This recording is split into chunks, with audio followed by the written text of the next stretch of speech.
Fridge খুলেই দেখলাম একটা ছোট্ট কৌটোর মধ্যে একটা ইলিশ মাছের লেজা আর মাথা আছে। তো লেজাটা লাগবে না, এই মাথাটা দিয়ে আর অল্প কিছু বড়ি আছে, যেহেতু বর্ষাকাল কোথায় বড়িগুলো আবার নষ্ট হয়ে যাবে, তো ভাবলাম এই সমস্ত কিছু দিয়ে সবজির একটা তরকারি রান্না করা যাক। আর কিছুটা পুঁই শাক লাগিয়েছিলাম বাড়িতে, সেখান থেকেও খানিকটা তুলে নিয়ে এসেছি।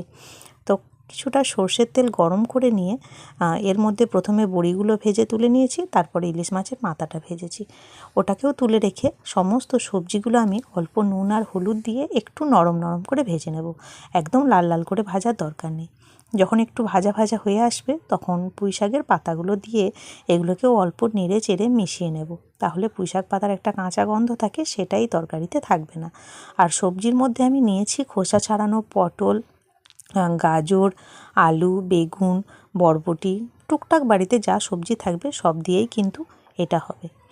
দেখুন সমস্ত কিছু ভেজে ভুজে আমি রেডি করে নিয়েছি, এরপরে রান্নাটা করার পালা। তো রান্নাটা করার জন্য কড়াইতে আমি বেশ খানিকটা সর্ষের তেল দিলাম। তেলের মধ্যে দিয়ে দিলাম 2টো শুকনো লঙ্কা, একটা তেজপাতা আর কিছুটা পাঁচফোড়ন। অল্প একটু নেড়েচেড়ে মিশিয়ে এর মধ্যে দিয়ে দেবো বেশ খানিকটা আদা বাটা। আদা বাটা দিয়ে একটু ভেজে নিয়ে একটু জল দিয়ে, যাতে মশলাটা পুড়ে না যায়, এর মধ্যে একে একে ওই রেগুলার মশলাগুলো দিয়ে দেবো। যেমন ধরুন হলুদ গুঁড়ো, লঙ্কা গুঁড়ো, জিরে ধনে গুঁড়ো। তো এখানে আমি একটুখানি ঝাল লঙ্কার গুঁড়োও ব্যবহার করেছি, যেহেতু বাচ্চারা খাবে না। ইলিশ মাছের মাথা আছে, যেহেতু এটা কাঁটা, তো বাচ্চারা খেতে পারবে না। মেনলি কিন্তু বাচ্চারা যে তরকারিগুলো খায় সেগুলোতে আমি ঝাল লঙ্কার গুঁড়োটা ব্যবহার করি না।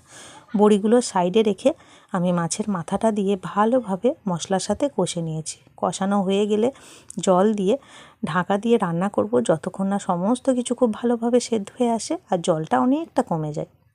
তো এই দেখুন জলটা কিন্তু অনেকটা কমে গেছে। এরপরে বড়িগুলো আমি ভেঙে ভেঙে দিয়ে দেবো, যাতে বড়িগুলো খুব একটা মানে একদম সেদ্ধ হয়ে ঘেঁটে ভ্যাদ ভ্যাদের মতো না হয়ে যায়, আবার একটু সুন্দর মুচমুচেও থাকে, তাই একেবারে শেষের দিকে দিলাম।